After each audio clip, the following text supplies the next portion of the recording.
नमस्कार साथियों, आप सबका पुनः स्वागत है। तो आज हम लोग डिस्कस करने वाले हैं श्रीमद् भगवद गीता अध्याय 2 श्लोक अर्थ 59। इससे पहले हम लोगों ने अध्याय 1 के सभी श्लोक, अध्याय 2 के 58 श्लोकों का अर्थ दोनों ही चैनल सनत वाजपेयी और श्रद्धा एस्ट्रो ज्योतिष में अपलोड कर दिए हैं। आप में से कोई भी व्यक्ति भगवद गीता के अलग अलग श्लोकों का अर्थ सरल भाषा में समझना चाहता है तो आप हमारे चैनल जा सकते हैं, जहां आपको भगवद गीता नाम से प्लेलिस्ट मिल जाएगी। तो आज का जो 59वां श्लोक है, भगवान श्री कृष्ण अर्जुन को समझाते हुए कहते हैं इंद्रियों के द्वारा। मैं चाहूंगा आप इससे पहले वाला श्लोक भी देखें ताकि आप दोनों को आपस में कनेक्ट कर पाए। इंद्रियों के द्वारा विषयों को ग्रहण ना करने वाले पुरुष के भी केवल विषय तो निवृत्त हो जाते हैं। माने अगर हम इंद्रियों का, जैसे कल के श्लोक में क्या बात रखी गई थी कि इंद्रियों का हमें एक निश्चित सीमा तक ही उपयोग करना चाहिए। जैसे कछुआ कुछ भोजन खा रहा है, अपने कर्म में लगा है, चल रहा है, उस समय तो अपने अंग बाहर निकाल लेता है। जब उसका काम पूरा हो गया तो उसका अंग अंदर डाल देता है। उसमें आगे उसी चीज को आगे समझाते हुए बात लिखी गई है कि अगर हम इंद्रियों का प्रयोग कम भी कर लेते हैं तभी भी इंद्रियों के द्वारा विषयों को ग्रहण ना करने वाले पुरुष भी केवल विषय तो निवृत्त हो जाते हैं। माने उनके विषय जो है वो उनसे तो निवृत्त हो गए अब वो, लेकिन क्या इंद्रिय तृप्त हो जाएगी? परंतु उनमें रहने वाली आसक्ति निवृत्त नहीं होती। भाई अब मेरा क्या है, मैंने अपना स्पर्श को जीत लिया। माने स्पर्श, मैं किसी स्पर्श का मुझे मोह नहीं रहा कि किसी स्वाद का धीरे धीरे मैंने स्वाद करना, लेकिन अगर वो धीरे मैं तप कर रहा हूं, तपस्या कर रहा हूं, फिर भी क्या उसकी आसक्ति समाप्त हो जाएगी? तो उत्तर है आसक्ति समाप्त नहीं होगी। वो तो तभी समाप्त होगी जब हम उसको पालेंगे जिसके पाने के बाद कुछ पाना शेष नहीं रहता है। तो यहां कहते हैं अभ्यास तो करना है, अपने को वहां तक पहुंचना तो है।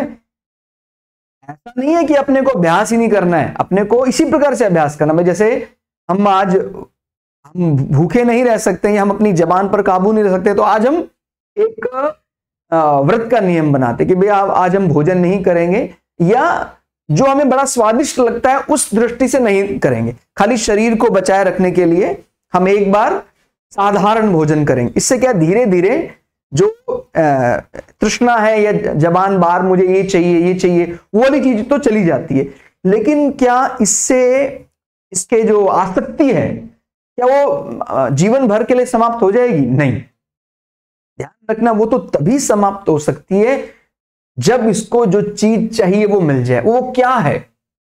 हमें ऐसा लगता है मैं कुछ खाने से तृप्त हो सकता हूं, मैं किसी को पाने से तृप्त हो सकता हूं, जबकि मैं तृप्त किससे होऊंगा? मैं अपने आप से मिलकर ही तृप्त हो सकता हूं। अपने आप से मिलना माने अगर मैं उस शरीरी को जान जाऊं जो शरीर में रहता है, माने मैं किसकी खोज में हूं? मैं उस शरीरी की खोज में हूं, और अगर मैं उसको जान जाऊंगा तो फिर मैं तृप्त हो जाऊंगा। फिर मुझे किसी स्वाद, किसी रस, गंध, रूप वो कोई आकर्षित नहीं करेगा। ये सारे विषय तो ऐसा है भाई, इनसे सुख लगता है लेकिन इनसे दुख भी पैदा हो जाता है। जैसे हमें कोई रूप बड़ा आकर्षित करता है, हमने उसको पा लिया, कुछ दिनों के बाद वही व्यक्ति जो हमें बहुत अच्छा लगता था दुख देने लग जाएगा। वो तो संसार का नियम है। इसीलिए हमारा जो आकर्षण है या हमारा जो प्रेम है वो तो उसके साथ होना चाहिए जो कभी भी खत्म ना हो। तो संसार का पहले ही नियम पहले हमें बताकर भेजा गया था। आपका जन्म हुआ है, आपकी मृत्यु निश्चित है। अब कोई 100 साल के बाद जा रहा है, कोई 80 साल के बाद जा रहा है, कोई 60 साल के बाद जा रहा है, लेकिन निश्चित है। तो 100 साल का सुख भोगा भी तो क्या भोगा? अगर सुख भोगना ही है, हालांकि पूरे 100 साल कोई व्यक्ति सुख भोग ही नहीं सकता, ये मृत्युलोक है ही ऐसा। अगर हम थोड़ी देर ये भी मान लेते कि चलो 100 साल आपने सुख भोग लिया, लेकिन अगर कोई दूसरी वृत्ति आपको दूसरी दृष्टि से कहे मैं 100 साल की कामना के लिए प्रयास नहीं कर रहा हूं, मैं तो अनंत काल तक की कामना के लिए प्रयास कर रहा हूं, मेरा जो सुख रहेगा वो अनंत काल तक रहेगा। वो कहां से प्राप्त किया जा सकता है? वो तो खुद में विलीन होकर ही प्राप्त किया जा सकता है। इसमें क्या क्या आ गए? इंद्रियों के द्वारा विषयों को ग्रहण ना करने वाले पुरुष भी केवल विषय तो निवृत्त हो जाते हैं। भाई विषय इसके अलग अलग प्रकार के हैं, तो ठीक है, उनको वो अब हम नहीं चाहिए, हम उनको जीत लेने लग गए ऐसा लगता है। अब मुझे उसकी कामना नहीं है। मुझे खाने के लिए जो पहले बहुत साल पहले मुझे इस प्रकार का अलग अलग प्रकार का भोजन अच्छा लगता था, अब मुझे नहीं अच्छा लगता। लेकिन क्या इन सब चीजों, इन सारी बंदिशों के बाद भी जो मेरे उनकी विषय हैं, क्या पूरी तरह से वो लोप हो जाएगा? उनको कभी भी आसक्ति नहीं होगी। ध्यान रखना है, विषय तो निवृत्त हो गए, परंतु उनमें रहने वाली आसक्ति, हमें इसी से आसक्ति को कैसे त्यागना है, कैसे, क्या, वो तो ईश्वर मिलने पर ही आसक्ति जाएगी।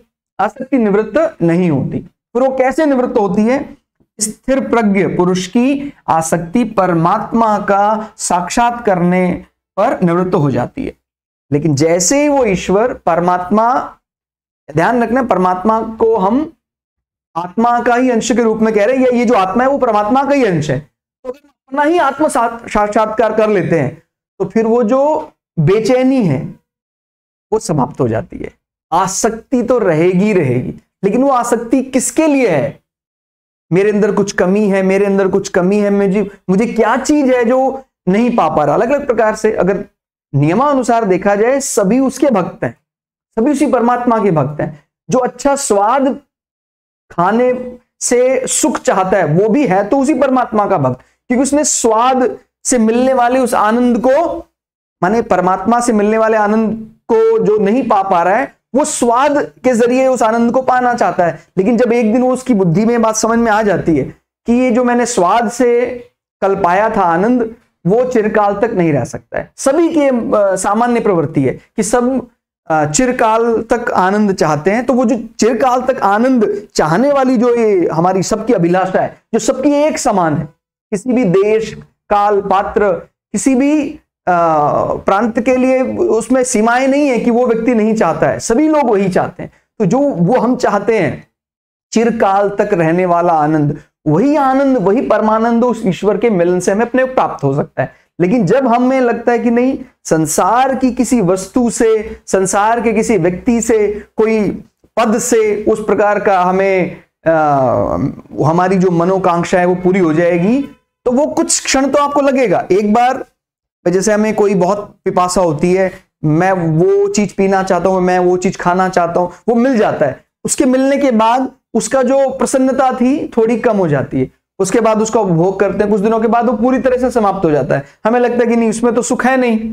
जो मुझे लग रहा था पहले कि अगर जीवन में खाली मैं उसको पालूं तो मैं जीवन में तृप्त हो जाऊंगा, तृप्त हो नहीं सकते हैं, क्योंकि तृप्ति तो मात्र उस परमात्मा के मिलने पर, या हम अपने आप को जान जाएं, हम आत्म साक्षात्कार कर लें, तो ही हम पूरी तरह से संतुष्ट हो सकते हैं।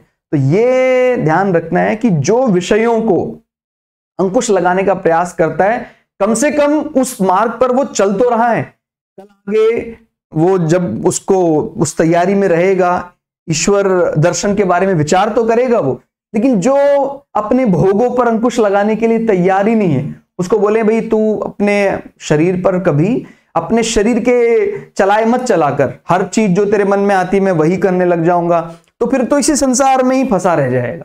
तो पहले पहले विषयों को ही साधने का प्रयास करें। भाई मुझे बार बार कोई स्वादिष्ट भोजन खाना अच्छा लगता है तो मैं पहले अंकुश लगाऊंगा धीरे धीरे, और किसको काबू करूंगा?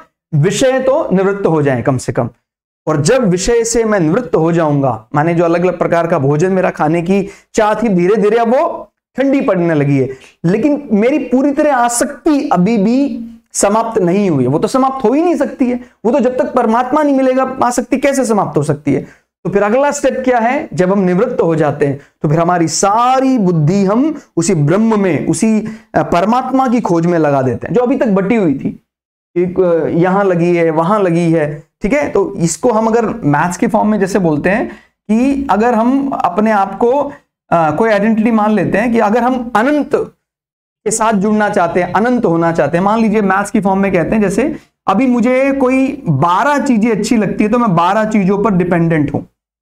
धीरे धीरे मैंने उदाहरण देकर बताया, अलग अलग 12 चीजें, मुझे बढ़िया घर, बढ़िया वाहन, बढ़िया सुंदर परिवार, सुंदर पत्नी, ऐसी कामना अलग अलग प्रकार की। अभी कामनाओं को घटाते जा रहे 12 से किसी तरह हम 5 पर आए कि अब मेरे को 5 ही कामना शेष है। तो धीरे धीरे क्या कर रहा हूं, जो इंद्रियों के विषय हैं उनको मैं लिमिट करता जा रहा हूं। देखिए ये मैथमेटिकली भी एकदम करेक्ट हो जाएगा। और उसके बाद फिर ये हमने किसी तरह 2 कर दिया और फिर हमने इसको 1 कर दिया कि भाई अब मुझे कुछ नहीं चाहिए, लेकिन फिर भी मैं तो हूं सब कुछ करने के माने x बाय, अगर हम y 1 भी कर देते हैं x बाय 1 तो अभी भी मैं तो हूं। लेकिन अगर मुझे अनंत बनना है, मुझे ईश्वर को पाना है, तो फिर मुझे क्या होना पड़ेगा, मुझे मुझसे भी जुदा होना पड़ेगा, मुझे मेरे शरीर से भी जुदा होना पड़ेगा।